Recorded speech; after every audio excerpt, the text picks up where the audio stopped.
Understanding management. Management comes from language, namely from the word to manage, which means to take care of, administer, or manage.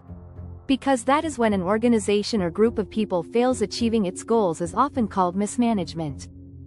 According to Robin and Coulter, 2002, management is a process of implementing coordination to various work activities effectively and efficiently with and/or through other people.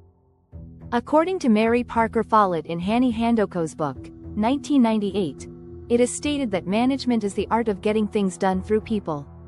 This means that management is the art of achieving goals through people.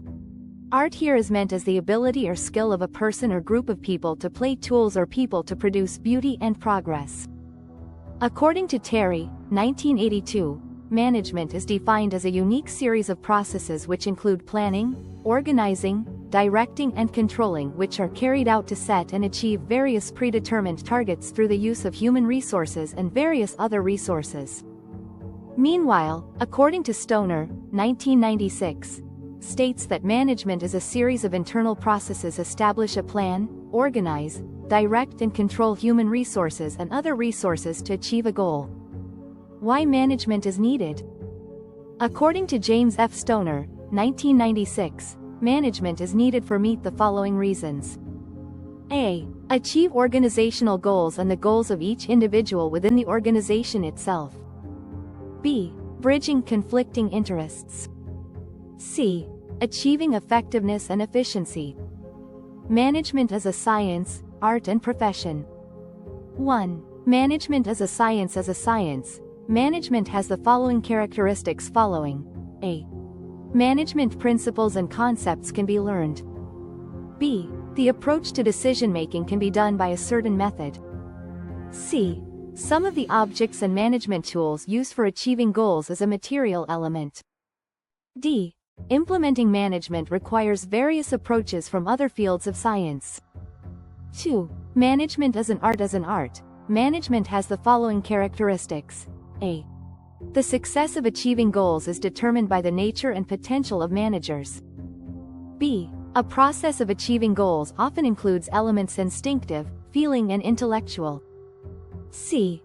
One of the factors that can determine the success of implementation activity is creative personal power. 3. Management as a profession. As a profession, management has the following characteristics following. A. The manager's skill in managing a particular activity is called professional. B.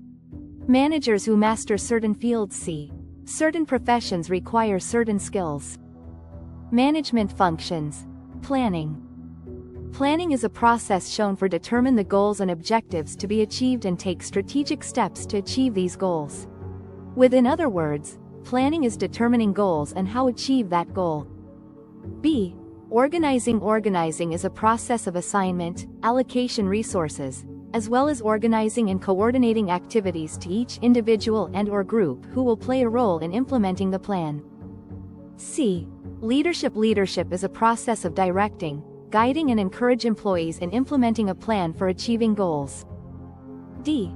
Controlling. Control is a process of monitoring and evaluating conformity between the activities carried out by an organization and the results obtained with the plans that have been prepared by the organization and the goals it has set.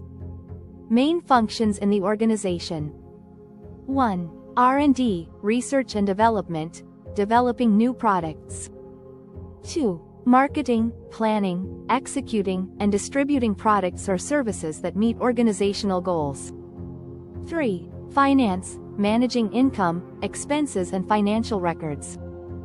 4. Production, managing raw materials into finished products. 5. Human resources, HR, managing an adequate workforce, compensation recruitment planning, and employee relations. Levels in management. Management or managers can be divided into the following 3 levels. 1. Top management. Top management or top management can be defined as a person or group of people who are responsible as a whole on the progress and decline of the company. Task. The main thing is to set goals, strategies and policies company in general. For example, developing expansion policies, products or markets, policies regarding employee welfare, and others. 2. Middle management are often called level management. The middle class is a person or group of people whose job is to carry out team manager's role. The role of managers is very important for the company. With words. Other things, the sustainability of a company really depends on how managers carry out policies and all their activities.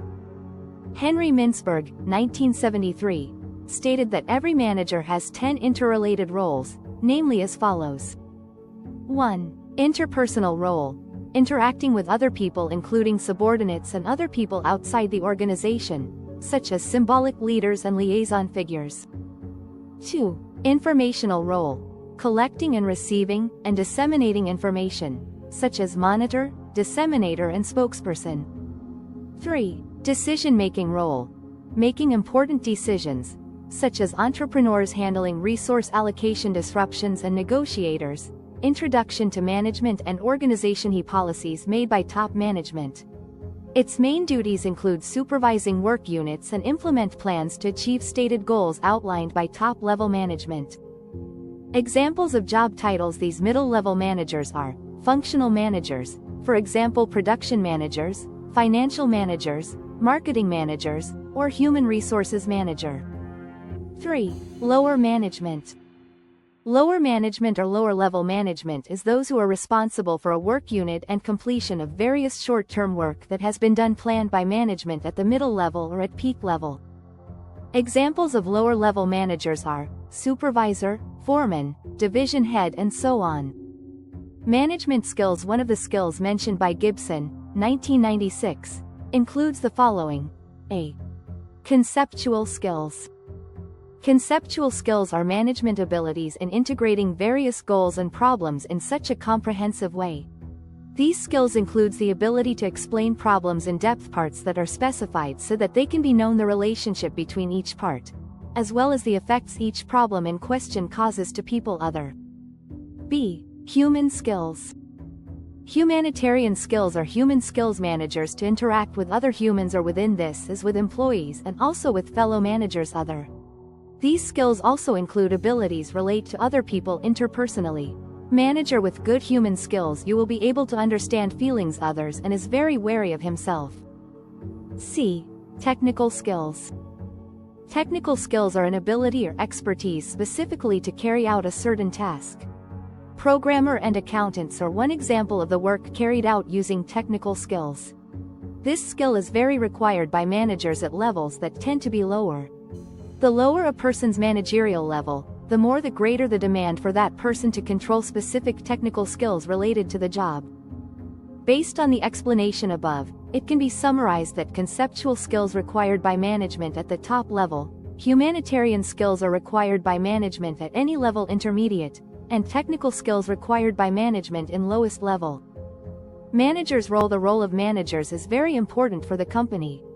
With words, other things, the sustainability of a company really depends on how managers carry out policies and all their activities. Henry Mintzberg, 1973, stated that every manager has 10 interrelated roles, namely as follows. 1. Interpersonal role. Interacting with other people including subordinates and other people outside the organization, such as symbolic leaders and liaison figures. 2. Informational role. Collecting and receiving and disseminating information, such as monitor, disseminator and spokesperson. 3. Decision-making role. Making important decisions, such as entrepreneurs handling resource allocation disruptions and negotiators.